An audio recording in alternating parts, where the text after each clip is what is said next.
Welcome to Sukesh economy classes. National family health సర్వేకి సంబంధించిన ప్రశ్నలు మనకి టీజీపీఎస్సీ నిర్వహించిన గ్రూప్ 2 ఎగ్జామ్లో చాలా రకాలుగా అడగడం జరిగింది. ఆ నేషనల్ ఫ్యామిలీ హెల్త్ సర్వేకి సంబంధించిన రిపోర్ట్లు మనం ఒకసారి ఇక్కడ క్లియర్గా చూద్దాము.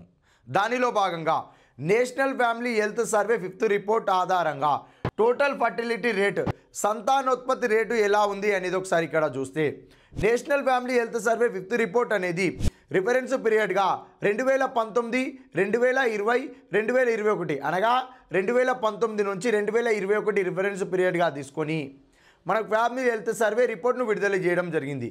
దానిలో భాగంగా టోటల్ ఫర్టిలిటీ రేటు, సంతానోత్పత్తి రేటు అనేది 2019-21కి గాను మనకి 2.0గా టోటల్ ఫర్టిలిటీ రేట్ రావడం జరిగింది. మరి టోటల్ ఫర్టిలిటీ రేటు, సంతానోత్పత్తి రేటు అంటే ఏంటిది అంటే, సగటున ఒక మహిళ తన జీవిత కాలంలో జన్మనిచ్చిన పిల్లల సంఖ్యను తెలియజేసేదే total fertility rate.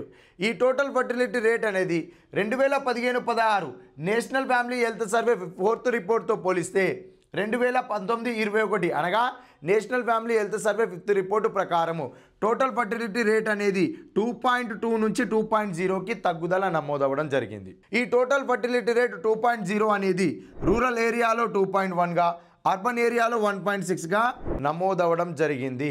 National family health survey 5th రిపోర్ట్లో భాగంగా total fertility rate 2.0. Urban, rural, అర్బన్లో అధికమా రూరల్లో అధికమా అంటే రూరల్ ఏరియాలో 2.1, అర్బన్ ఏరియాలో 1.6గా నమోదవడం జరిగింది. Thank you.